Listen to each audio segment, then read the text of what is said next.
তাহলে শওকত মোল্লার পেছনে সেদিনকে ছিল কেন?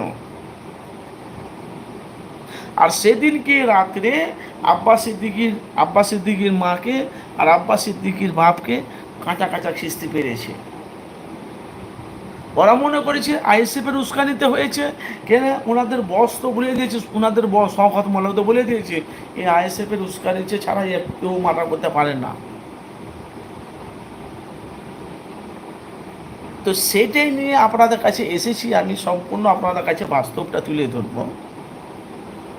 তো উনি যদি তৃণমূল যদি না করতো তাহলে শওকত মোল্লার সাথে উনি কেন ঘোরাফেরা, উনি কিনে তাহলে ওদের দলের সাথে ছিল।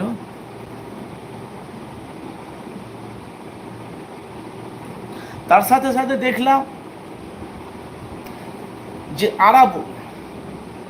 আরাবুলের কাছে মিডিয়ারা গিয়েছে, চোখ ভরা বেদনা, না বুক ভরা বেদনা, চোখ ভরা পানি ফেলে, উনি চোখের পানি ফেলে কাঁদছে। বলে আজকে রাজনীতি করতে গিয়ে আমার রাজ্জাক খানকে ভাইকে হত্যা করলো। তাহলে মূল হলো তাহলে যে রাজ্জাক খানকে যে তৃণমূলের সভাপতি রাজ্জাক খানকে যে ফোন করেছে আইএসএফ, সেটা এখন ধরা পড়ে গেছে তৃণমূলের কর্মী। তাহলে এখন যে ধরাটা পড়েছে তাহলে এর সাজাটা তাহলে এখন কে দেবে?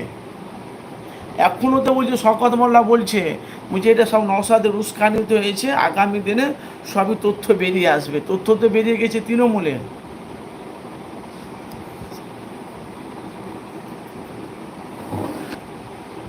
আইএসএফের গতি বাংলাতে নেই, সেটা একটা আলাদা ব্যাপার, ওটা বাদ দেন। তা আমি বলছি তো রাজ্জাক খানকে যে খুনটা করলো একার দ্বারাই তো হয়নি, নিশ্চয় পেছনে কারোর হাত আছে। হাতটা কার আছে? শওকত মোল্লা বলছে তৃণমূলে না আইএসএফের উস্কানিতে আমার সভাপতি রাজ্জাক ভাইকে খুন করেছে, গুলি মেরে বডিকে ঝাঁঝা করে দিয়েছে। এদিকে আরাবুল চোখের পানি ফেলে কাঁদছে মিডিয়ার মুখোমুখি, বলছে রাজনীতির জন্য আমার ভাইয়ের প্রাণটা হারালো। এর রহস্যটা কি? 2026 আসার আগে এরা কি প্ল্যান করেছিল তো নওশাদের আইএসএফের দলটা বাংলা থেকে মুছিয়ে দেব?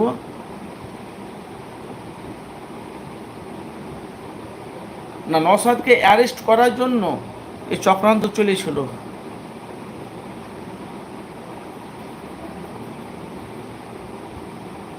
কেন 2021 থেকে 2025 পর্যন্ত যে আইএসএফের চেয়ারম্যান নওশাদ সিদ্দিকী আদর্শ, তার কথাবার্তা, তার লেনদেন, ভালোবাসা, ওনাকে ভোট দেখ আর না দেখ সেটা তার পার্সোনাল ব্যাপার। আজকে পশ্চিম বাংলাতে 33 কোটি মানুষ আছি আমরা। আজকে আমরা বাংলাতে 33 কোটি মানুষ আছি। 33 কোটির মধ্যে নাবালিক থেকে সাবালিক যাদের জ্ঞান বুদ্ধি হয়েছে এমন কেউ নাই তো নওশাদ সিদ্দিকীকে বাংলার মানুষ চেনে না। তাহলে রাজ্জাক খানকে যে ফোন করা হয়েছে এর আসল রহস্যটা কি? কে ওনাকে কার দ্বারাই রাজ্জাক খানকে হত্যা করেছে?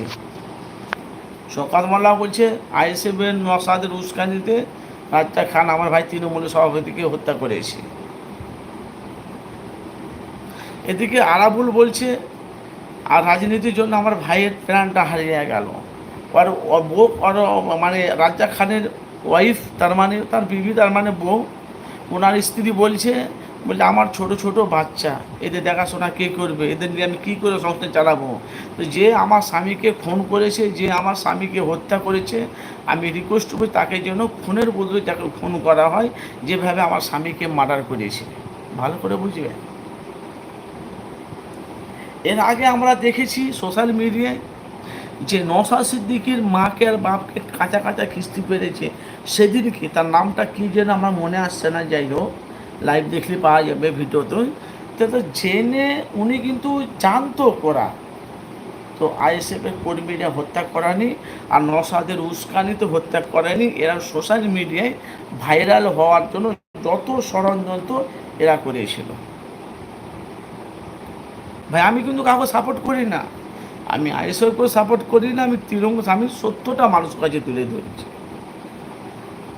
তাহলে রাজনীতির জন্য যদি রাজ্জাক খানকে যদি তৃণমূল, উনি টিএমসি করে, তৃণমূল করে, মুখ্যমন্ত্রী মমতা বন্দ্যোপাধ্যায় করেনি, তো তৃণমূলকে মারল কিনা, কী উদ্দেশ্যে? এর ভিতরে কী রহস্য আছে আপনাদের